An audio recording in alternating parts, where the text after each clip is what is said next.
Welcome. It's Tech Talks with Terry, All right. episode 2. Yep, episode 2. Today we will be discussing HTPCs, or rather home theater personal computers. Terry, Yep. what would you recommend as the best HTPC software? I would probably say Kodi. Kodi is probably the most flexible home theater PC software out there, especially comparing it to closed ecosystems like Apple TV, Kindle Fire TV, even other embedded solutions like Google's Chromecast. In fact, quite a lot of the people that purchase these devices end up so-called jailbreaking them so they can install Kodi on there. Now jailbreaking, that's an important point, because is jailbreaking illegal? Jailbreaking is not in and of itself, illegal. What you can do with it is illegal. Right. So, for instance, if we take a Amazon Fire Stick, Mm-hmm. and we were to reverse engineer it or what have you, and install Kodi on it, is that something that we're able to do by law? You can actually provide, in most jurisdictions, you can provide the information with a standard disclaimer that it's for educational purposes. It's probably legally at best in a gray area, especially depending on what type of protection the device uses. If you're doing anything that sort of circumvents something that could be considered a protected technology, then you might get yourself into trouble there. But actually providing the information and doing it to your own devices is not in of itself illegal. Now, I'm going to show a few pictures here. Mm-hmm. Here's some nice pictures of HTPC hardware. Mm-hmm. So this is the typical HTPC as an actual personal computer, Mm-hmm. in which we have a lot of different designs, like this one here, which is actually built to look like it belongs under your television. Yep. I think that's one of the more important distinctions between an HTPC and a more general purpose PC is the look and feel of the case. These are usually, located in the living room next to other home theater equipment, so it's really important for most people for the device itself to blend in. That's why you see a lot of the cases look more similar to, a piece of audiovisual equipment than a PC. Now, this HTPC, with this case that we're looking at now, is actually pretty nice looking. Mm-hmm. It has a nice gloss over finish. It has a lot of different knobs on there that you probably never use, but it definitely looks nice. And it also appears to have a 7-inch touchscreen. Mm-hmm. So definitely man cave worthy. Oh, definitely. That's the good thing about like some of the higher end HTPCs is that you don't have to do much in order to make that a seamless part of your home theater. You usually get a remote. There's a front-facing IR receiver on the case itself, so it integrates pretty well with both an included remote or a variety of different universal remotes. So what we're looking at now on the screen Mm-hmm. is a representation of Kodi or XBMC, Mm-hmm. but the name has changed to Kodi now, and it's on a nice Vizio. It looks like about a 65-inch. Mm-hmm. And as you see here, down near the bottom, we have the HTPC box. Yep. And it looks like we have a receiver. Mm-hmm. We also have I want to say that's a cable box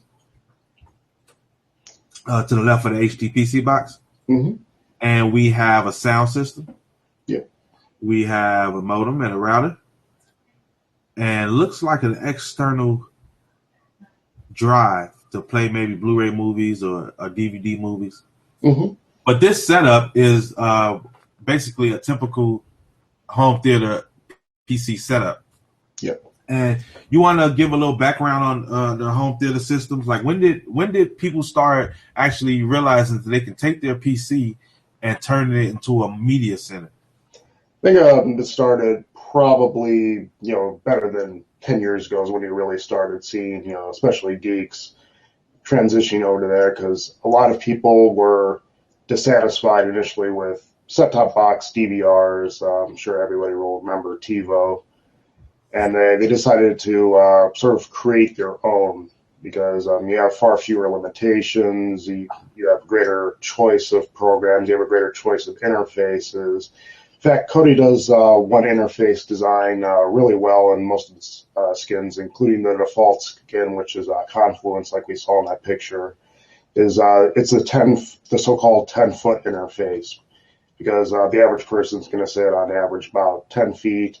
It has a side-scrolling interface, so it's really easy to use with a remote. You get a nice sort of highly visible view of what you're watching. The text is large and it's easy on the eyes. Usually the themes are semi-dark, so it's not blindingly bright in a dark environment, which you're usually going to find a home theater PC in. And people started basically creating a variety of skins. And as time went on, they actually developed scrapers, so you could actually load your media on there and get a lot of background information, and including the cast, what the synopsis of what the movie's about, usually stills from the movie. So people started just gradually adding on to it, getting different pieces of equipment to work, like TV tuner cards. In the days before, cutting the cord entirely became the primary concern. It was just, I think it's one of those things where, people were dissatisfied with what the market, had to offer, so they decided to create their own. That's the power of open solutions and open source software in general, such as Kodi or its great grandfather, if you will, Myth TV. Now, Windows XP, was the first operating system from Windows that actually had Media Center software embedded into it. And this was around the year 2000, correct? Yep. And this kind of revolutionized things, as we were now able to take TV tuners. And we were able to take a TV tuner, install it into our system, and use Microsoft's Windows Media Center to actually record television. Yep. Now, that seems to go against everything that your average person will understand about copyright. Yes. So how is it that the biggest computer software manufacturer is able to release the Media Center software in the year 2000 and just allow people to that basically copy or record anything that they want? I think that all stems back to a decision that was actually went to court during the time of the advent of the VCR, where it was ruled that recording for the purposes of time shifting was legal. So it's really easy for Microsoft to justify by saying, by using your system as a DVR and recording something off of TV so you can watch it at a later date, that could be considered time shifting, and it would fall under the court's approval of that. Okay, so time shifting is the thing that was in play with Microsoft in the early 2000s. Okay, so now we have a different area, which is cord cutting. Yep. And cord cutting definitely wasn't a concern around the turn of the century when Microsoft came out with this Media Center software. Oh, certainly not. I mean, that was something that people probably didn't. They might have expected that to happen at some point in the future in some way, but they could never have predicted something like this happening so soon, especially. So when it comes to cord cutting, one of the things that people love to do is stream. Yes, they do. And I think the fact that Netflix takes up so much bandwidth on the internet is proof enough of that. So when it comes to streaming, let's say I click in Watch X-Men Days of Future Past for free online. Yep. And I come to a website like Popcorn Time.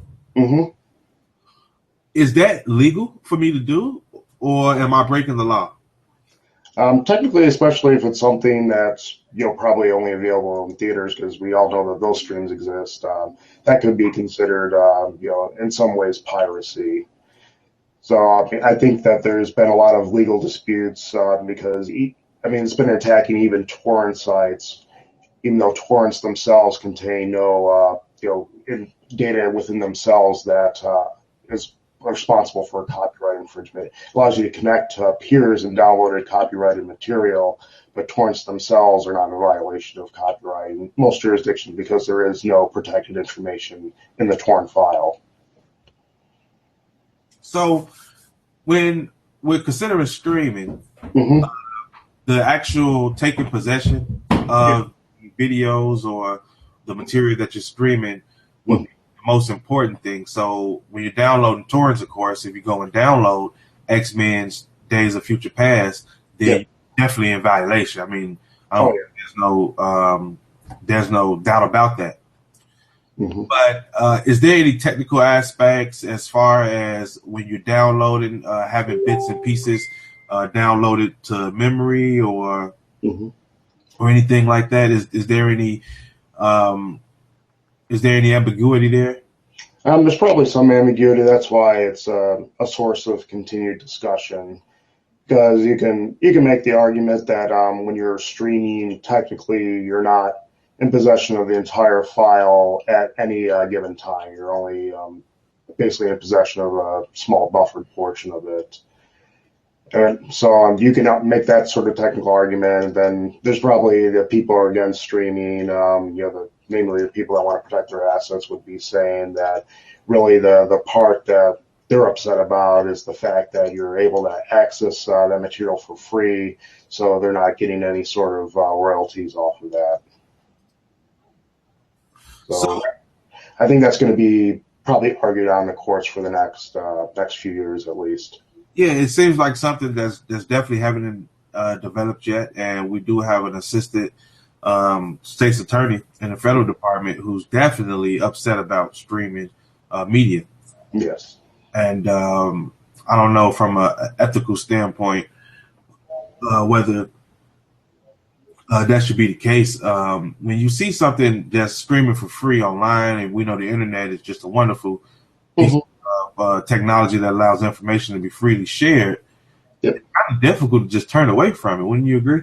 I would agree. I mean, I think that more people than would readily admit to it are probably streaming media online from sources that aren't exactly Netflix or Amazon Prime. And I would say that it's probably something that we might meet some level of compromise in the future because the demand for it is not going to go away. And we all know that when the demand for something is not going to go away, then eventually the law is going to have to bend. I think what we're seeing is that the law hasn't exactly kept pace with the technology. We're dealing with copyright laws that were really intended to protect things like physical media. And now we're entering this digital age where we might not have physical media going forward. We might only have streams in the future, and the legal system is going to have to sort of change in order to meet that new reality. Now, when it comes to the legal system and the idea of owning your actual media and actually renting it or subscribing to it, that's something that's really developed over, I want to say, the past 10 years, basically with the rise of the home theater personal computer. So we have a situation where before 2005, we would go to the store, we would purchase VHS tapes or cassette tapes, compact discs, DVDs, what have you, and we would own that material. It's ours. We would have shelves in our living rooms or media rooms, and we would be able to watch that content. We would be able to share it with our friends, physically hand it to them in their hands. But now, since the internet and different technologies like Bluetooth and other information sharing technologies has allowed us to take our media and make it more conveniently accessible to us and to our family and friends, now it's kind of in a pickle where before I would have 1,000 VHSs on my wall. Now I would like to have that 1,000 movies or TV shows or what have you, and actually have that information be able to stream to not only myself, my phone or my tablet but also be able to have that information streamed to my wife's phone or tablet, or to my daughter's tablet, or my son's tablet, or my mother's. Mm-hmm.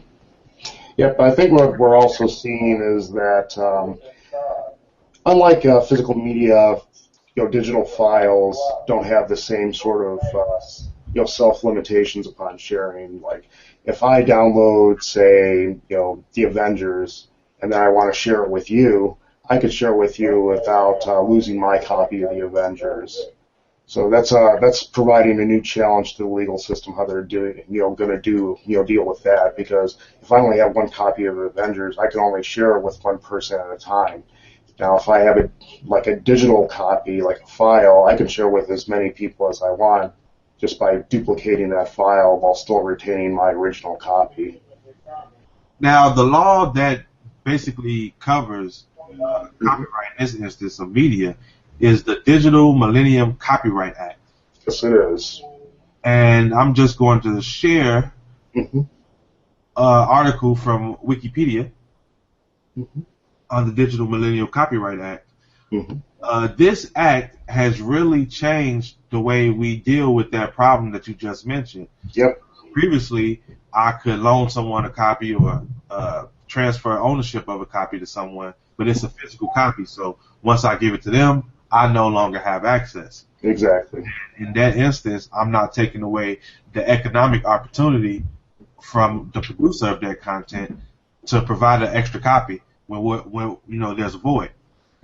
But now, since I can just digitally copy the material and then give it to someone, but still maintain ownership, technically, as soon as the content producer makes one video and sells it, that's the last sale.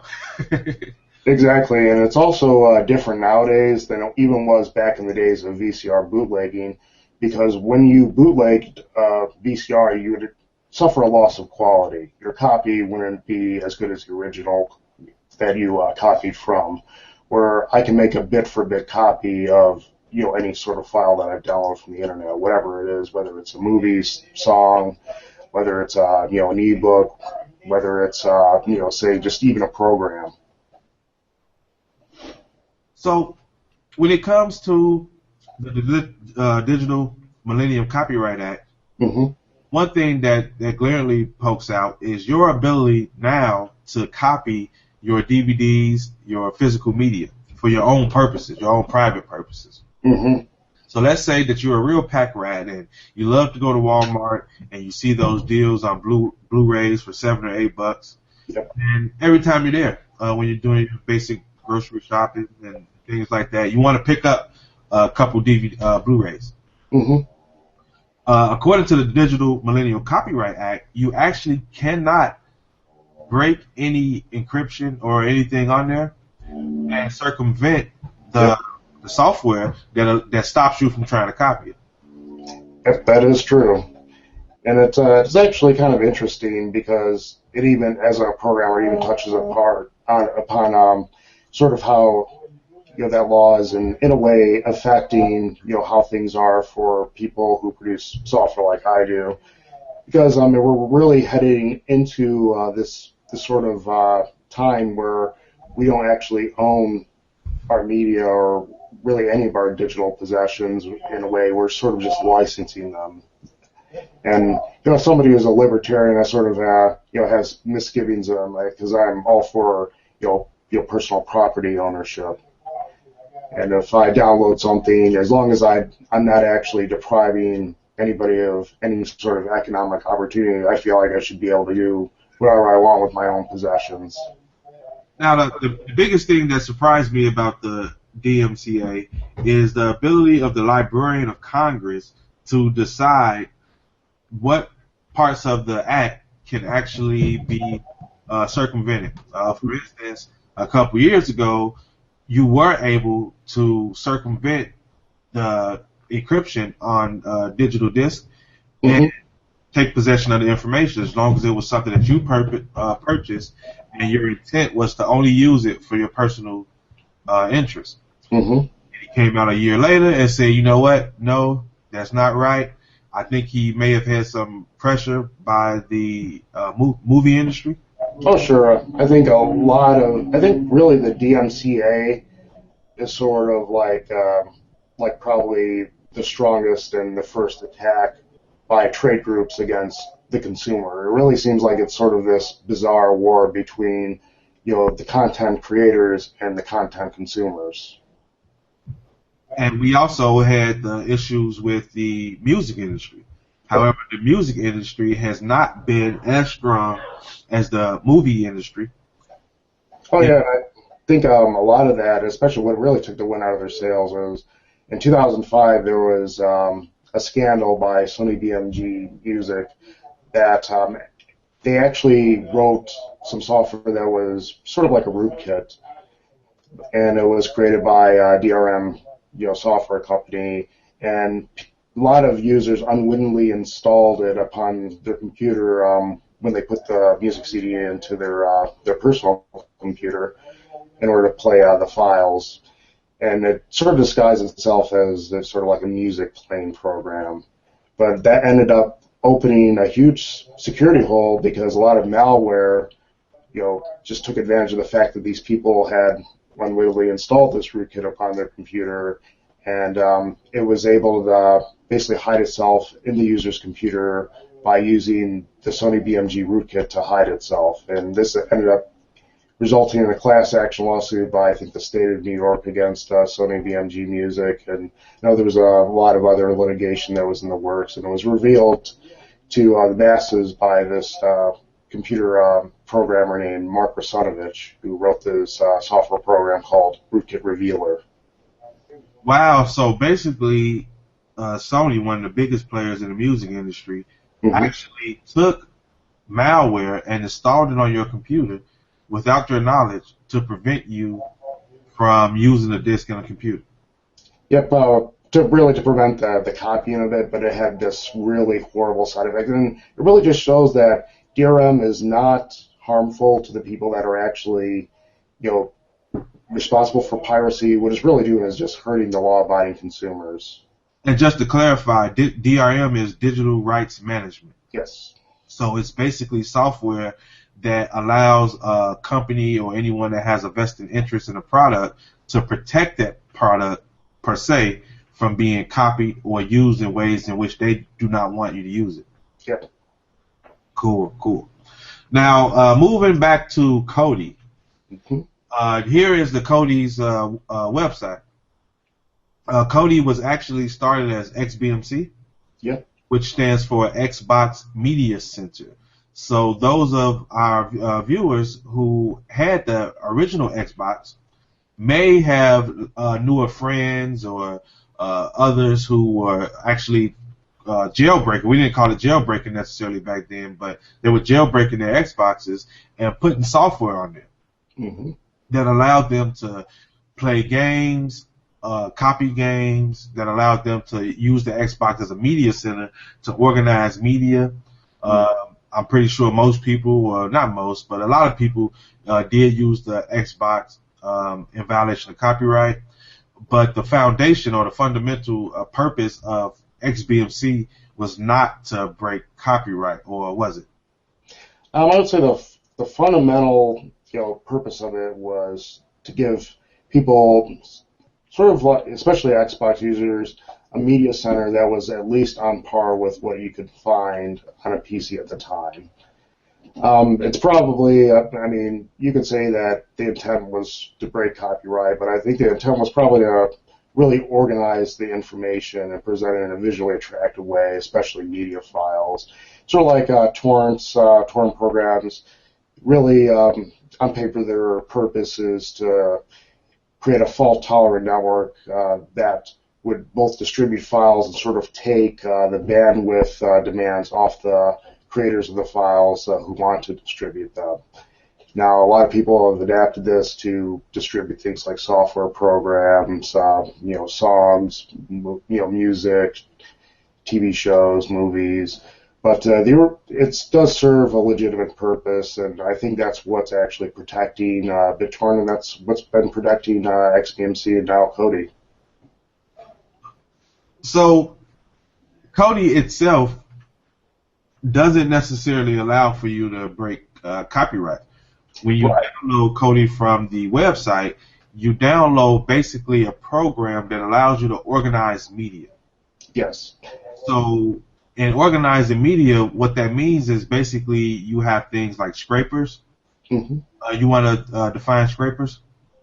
Scrapers are web services that allow you to download metadata, that's data about data, which allows Kodi to essentially import these into a database and then organize them based on criteria you select. You could have it, show, synopses and organize them in, a variety of different ways. We could probably get through that. We'll probably have an entire episode just about how to set up and configure Kodi.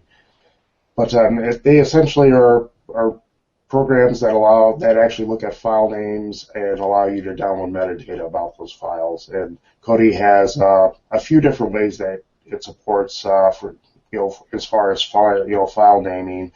I'm sure a lot of people have seen some of these formats who use BitTorrent because they're usually have the title, this S, the season number, E, and then the episode number if you're doing TV shows, and that allows these scrapers to find out what that episode's title is, what it's about, download some basically fan art about it that allows you to display it inside of your custom Kodi theme. I'm sure a lot of people who like fan art might have used Kodi in the past are familiar with the transparency theme, which is geared just for that. So fan art has to be probably one of the best things about Kodi.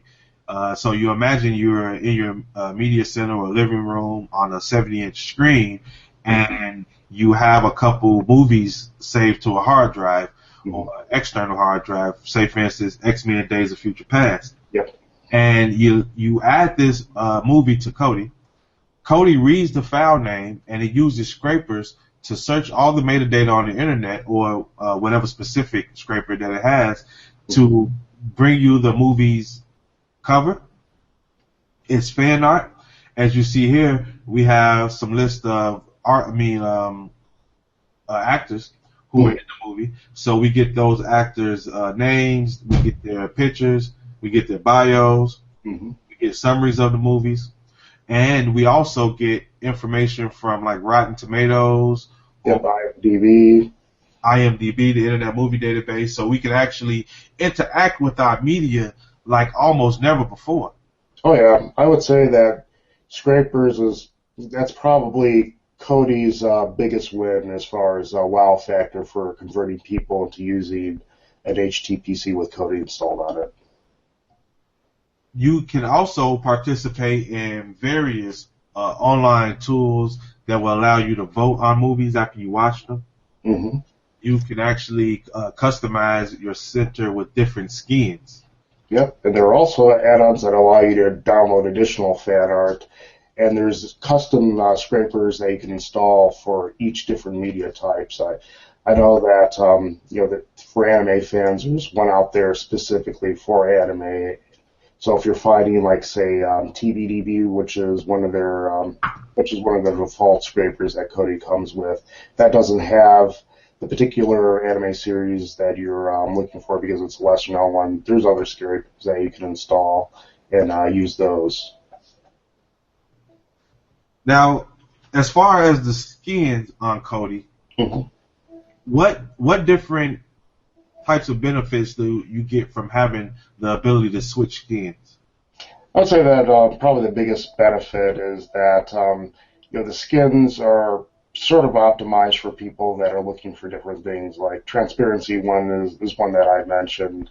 I use that because my favorite thing about setting up a media center and having it is actually seeing the fan art, and transparency is a skin that's optimized for that. So all the elements are sort of moved off to the edges. All the fan art takes center stage, and I would say Confluence is one that's optimized for probably older people who may not have as sharp vision as some of the younger people do, and it's really all about that 10-foot interface theme. So the text is large, it's positioned center in the screen, everything is accessible from going left and right.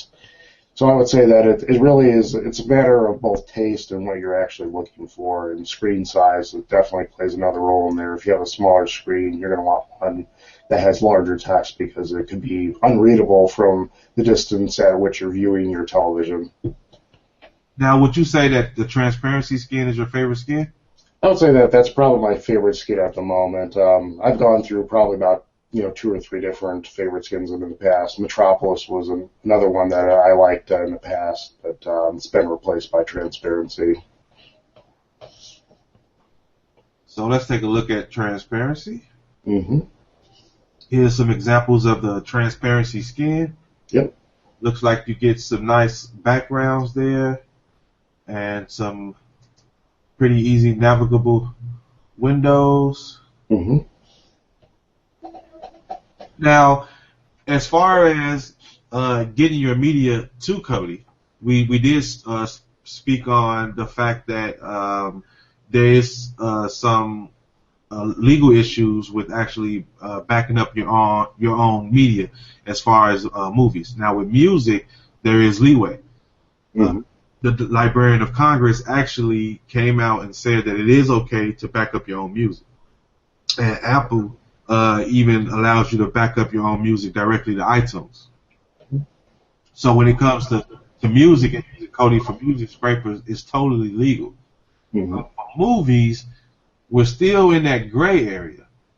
Yeah, I think a lot of it has to do with the fact that music is probably more of a larger part of your daily life because it's easy to listen to music while you're out jogging or driving or doing things like this, that where you might need to sort of switch the format. It's not as easy to go jogging with the CD player as it is with an MP3 player. So I think a lot of that has a lot to do with why you get leeway with music. Of course, you wouldn't want to go jogging or driving while watching a movie. Right. So, how do the viewers get Kodi? How do we get access to it? How, I'm looking at this and I'm seeing these cool scrapers and skins, and I have 1,000 movies, and I want to get my movies onto the big screen so I can have a Netflix-like 10-foot interface on my 70-inch. How do I get Kodi? Kodi is actually freely downloadable from Kodi.tv.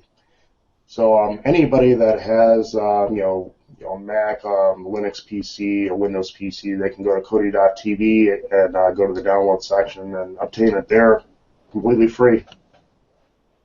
Okay, so I'm heading over to Kodi.tv. Mm-hmm.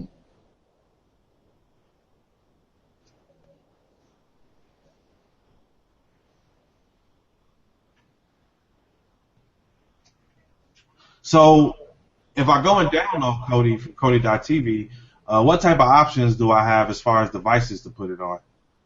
You could put on actually a wide variety of, of course, jailbroken devices and PCs, and there's even some software that allows you, like certain Android versions, just to install it. So actually, the limits are pretty much confined to whatever you feel comfortable with technically. So you can, like, say, jailbreak some of the version of Apple TV you can put on there. You can put on, jailbroken Kindle TV, a Fire TV. Okay. And you can put on, like, Raspberry Pis. You can put it on, like, Intel NUCs. So here we have a list of the different operating systems that Kodi can be used on. Mm-hmm. Of course, we have Windows. Yep. And we have Linux. Yep. We have Mac OS X. Mm-hmm. We also have Android, and we see it get it on Google Play. Yep. So now, go ahead. I was just going to say that, and as you see, the difference between like iOS and Android is you have peace of mind because with Android, you can actually get it from a trusted source, and you don't have to do anything that some people might not be comfortable with doing to their device. Yeah, as you see here, iOS says that in parentheses jailbroken. Mm-hmm. Which, how do you feel about jailbreaking iOS devices?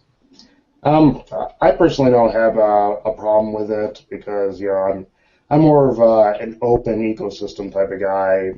So if I had an iOS device, I'd feel comfortable jailbreaking it.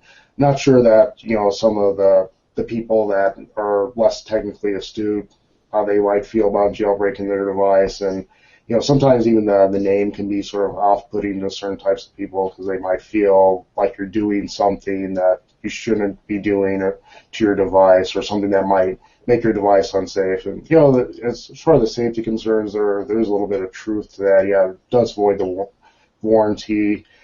But as far as like myself, or probably another, more technically astute people, somebody who likes to tinker, they might be a little more comfortable with that. Yeah, so we did just get a chat message come up. One of our viewers asked if it voids the warranty, which you just explained. It actually voids the warranty Yes. completely from Apple if you jailbreak your device. Yes, it does. And a lot of people, especially if they purchase an Apple Care program, that might be a bit of concern to them because they did pay money for additional support from Apple, which jailbreaking would completely nullify. We also have BSD. For our viewers, what is BSD? Oh, Yes. we got another message from a viewer. Can you undo a jailbreak?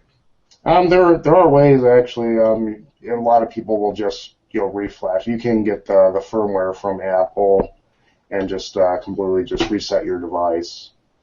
I've actually had to do that with not Apple devices, but Android-based devices back when you actually rooted your Android, which also voided your warranty with your handset manufacturer. And it's been there was a different level of eases, of course, because there's a little more variation in the Android world, where some of them was a simple flash, others I had to get a EEPROM programmer from the maker of the EEPROM to reprogram it.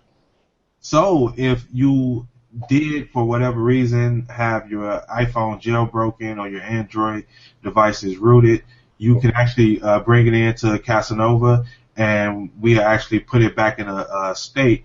We can't necessarily give you your warranty back, Yep. but we can bring your device back to its factory settings to allow it to operate properly, as jailbreaking or rooting it could open up a host of issues and different malware. Yep, and there's also the issue where if you're not technically knowledgeable, or if it's still in the experimental phase, if you attempt to root it, you could actually soft brick your device, which means that it'll fail to start up properly, but it's still recoverable by a technical professional. So for our viewers, if you have experienced that situation, which we see all the time, and you try to have your phone jailbroken or rooted and it breaks, meaning that it makes it virtually useless, contact us, bring it into Casanova, and we'll definitely help you out. When it comes to other devices to put Kodi on, we also have the Raspberry Pi. And I have a nifty little Raspberry Pi here. Mm-hmm. And as you can see, it's a SoC, which is a system on a chip, basically meaning that the complete system is on one chip here. As you see, we have all the standard ports for Ethernet, USB. We also have a couple audio ports here, and HDMI port. Okay. And we also have some connectors if we need to extend any other capabilities of the Raspberry Pi. Mm-hmm. The Raspberry Pi can be purchased for about $35. If you have trouble finding the Raspberry Pis, of course, you can contact us via our website, casanovainfo.com, and we can definitely ship you some Raspberry Pis. Mm-hmm. But a Raspberry Pi is a neat way to get access to the HTPC capabilities. However, there are some limitations to having an HTPC on a small device like this. What limitations do you see, Terry? I would say probably the processing power would start coming into play, particularly when playing higher definition content, and going forward when you start getting into 4K content, and possibly some of the more processor intensive codecs like HEVC, which would be a high efficiency video codec. That's going to be the replacement for the H.264 codec, which a lot of the people out there are familiar with, and it's the dominant codec in the Blu-ray world. Yeah, and of course, when it comes to a small form factor like that, even though you are able to have the same standard ports that you would have on a much larger box, it can be somewhat clunky to have a small form factor like that with cords hanging out of it Hmm. underneath your television or your big screen. So, what would you recommend as the most convenient or most applicable form factor for an HTPC?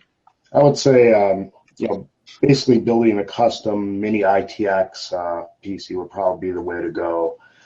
For one, it actually weighs more, so you don't get the issue where, some of the cords, if there's some tension, it starts pulling the PC back into the entertainment center, making it harder to get to. You also have the option of going with a higher powered processor.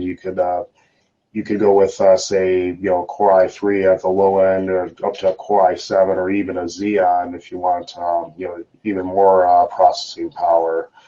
You could get an extra video card like the GTX 970 or better, where you can start running some custom filters to do video post processing on the card itself. And that's probably one of the best things about the HTPC is that not only can it serve as a cord cutting apparatus, it can also serve as a video game system. Mhm. So you can put a graphics card in there, and you can actually replace your Xbox and or maybe your PlayStation. Although all the games that are available for those consoles may not be available for the PC, Mhm. but in a sense, you still would have access to tons of games, Oh and yeah. can even get into a new PC gaming culture, which is actually, in my opinion, much better than console gaming. Oh, I completely agree that the PC game is far better. And the good thing about the HTPC is that it's usually located in a living room. So when you do play games on it, you're going to be playing on generally a much larger screen than you would if you had a gaming PC in your bedroom. You could be playing it on like a 70 to 90 inch screen. That could be 4K if you want both along the TV, and that provides a much greater immersive experience than just playing on like a smaller, say 28-inch monitor in your bedroom. Also, with the HTPC, you also have the capability of adding a tuner card, like we discussed earlier, in Mhm. which you will still be able to get your broadcast channels. Yep. And if you still have cable, you can actually get that fed into the Kodi Media Center software, which would allow you to still flip through your channels, but also have that enhanced HTPC experience Mhm. that we discussed earlier with the different scrapers, different options for streaming, Yep. and also different options for managing your own media. Yeah, and also gives you transitional capability where you can put the TV tuner card in there, and then you could just hook it up to maybe like a UHF or like an aerial antenna, and you can get free HD over the air, so you get truly live content. Sometimes it's even better than on a service like Comcast because there's no recompression going on. You get the full 19 megabits per second. And so you'd still be cutting out the monthly cable bill, but you would still have the capability of actually, doing all the online streaming if you saw an ISP, plus doing the aerial free HD over the air. So basically, the HTPC is a wonderful device. It was a device that was made popular around the turn of this century, especially with the creation of Windows Media Center. Now those boxes are much cheaper, all the way down to $35 for something like this. And Kodi is definitely one of the best media center softwares that we can find. You also have other things like Myth TV and Media Portal and things which I'm pretty sure we'll do some videos on in the future. Oh yeah, I think what we'll see is that the HTPC will probably be as revolutionary in our daily lives as something like the smartphone. It's gonna basically frees you from having to live your life around, live TV. Instead of planning your day around, I got to watch, I got to get home, I got to get caught up on this show. You can marathon when you want. You could, even give yourself like, we'll probably go over a pseudo TV, in the future to sort of make a pseudo live TV experience out of your like your media library, because that also touches upon like some of the scraper data that we mentioned in this video broadcasting. In fact, we could probably do, sometime later this week, like a 15-minute video on some of the scrapers that are available out there, so people can, download coding and start playing with that.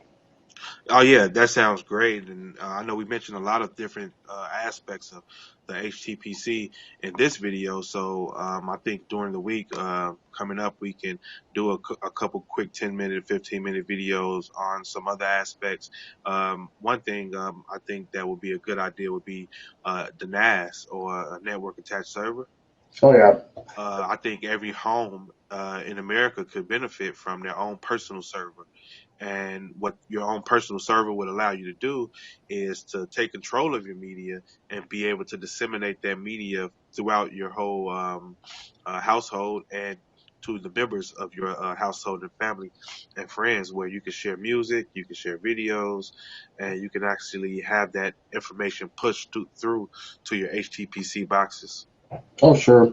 I mean, it only makes sense for, people in the future to, in essence, be their own sort of cloud where, even if they're on vacation, they can still remotely access their NAS and push media to it, like home movies or vacation movies, and they can just put it on their media center, watch it there, and then even if they choose, take advantage of some of the processing power that some of these devices have to cut together their own home movie. And I think that'll be only natural that going forward, along with our HTPC, we can touch upon some of the free open source software that's allows you to do video editing and do video editing to a greater degree than other free alternatives like Windows Movie Maker. Yeah, so there you have it, folks. That's our segment for this week for the HTPC. You can contact us at CasanovaInfo.com, or you can look us up on Twitter at Tech Talks with Terry, or on Facebook at Casanova Information Services. We provide a wealth of services on anything from networking to PC repair, mobile device repair, and also we create HTPCs. So if you've watched this video and you're interested in getting into the HTPC world, just hit us up on any one of our communication mediums, and we will definitely bring you into the HTPC community. Yes, we will. All right.